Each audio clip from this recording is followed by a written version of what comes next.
আপনারা কি জানেন ভারতের প্রধানমন্ত্রী নরেন্দ্র মোদীর নরওয়ে সফরের আগের দিন সেই দেশের একটা বিশাল সংবাদ মাধ্যম তাদের নিউজ পেপারে একটা নরেন্দ্র মোদীর কার্টুন ছবি প্রকাশ করে। সেই ছবিটা হচ্ছে জঘন্য কার্টুন। একজন দেখানো হয় যে সেখানে নরেন্দ্র মোদী একজন সাপুরিয়া সাপের বিন বাজাচ্ছে এবং সাপের এই যে কৌটো থেকে সাপের মতো একটা জিনিস বেরিয়ে আসছে, যেটা হচ্ছে পেট্রোল পাম্পে যেটা দিয়ে তেল দেওয়া হয়, যেটা না সেই পাইপটাতে, সেই রকম দেখতে। ঠিক আছে।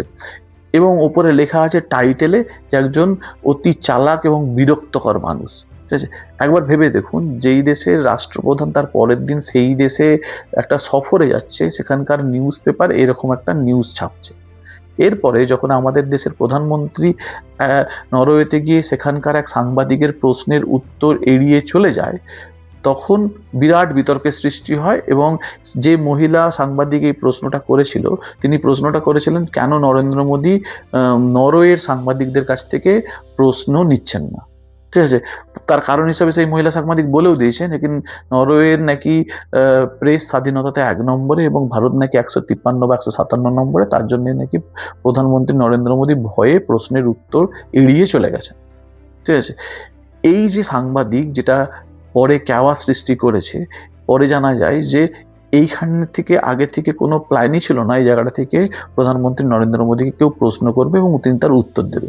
উনি র্যান্ডমলি প্রশ্ন করেছিলেন। উনি বলেছেন আগেও তিনি নাকি এরকম কোনো রকম কথা না থাকলেও অন্য রাষ্ট্রপ্রধানরা যখন এসেছে তাকে প্রশ্ন করা হয়েছে, তারা উত্তর দিয়েছে, কিন্তু ভারতের প্রধানমন্ত্রী তার উত্তর দেয়নি। ভারতের প্রধানমন্ত্রী দায়ী নয় যেখানে প্রোটোকল নেই সেখানে প্রোটোকলের বাইরে বেরিয়ে সাংবাদিকদের প্রশ্নের উত্তর দিতে।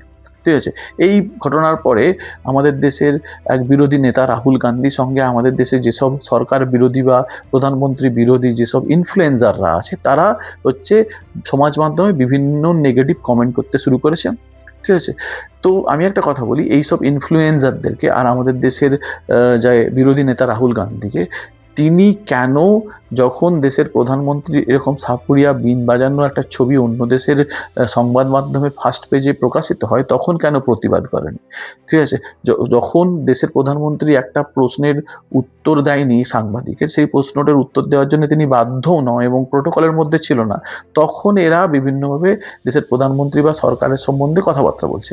আগে কিন্তু যখন নরওয়ের সংবাদ মাধ্যম এটা লিখেছিল তখন কিন্তু একবারও বলেনি। যখন অন্য কোনো দেশের সংবাদ মাধ্যম দেশের প্রধানমন্ত্রী এরকম ছবি বা কার্টুন প্রকাশ করে, সেটা শুধুমাত্র প্রধানমন্ত্রীকে অপমান করা হচ্ছে না, আমাদের দেশকেও হিউমিলেট করা হচ্ছে। এবং এই যে মহিলা সাংবাদিক যেটা করতে চাইছে, তার একমাত্র উদ্দেশ্য হচ্ছে ভারতকে হিউমিলেট করা। আমি ভালো করে জানি এই ইউরোপিয়ান লোকজনদেরকে, এদের একটাই উদ্দেশ্য ভারতকে হিউমিলেট করা।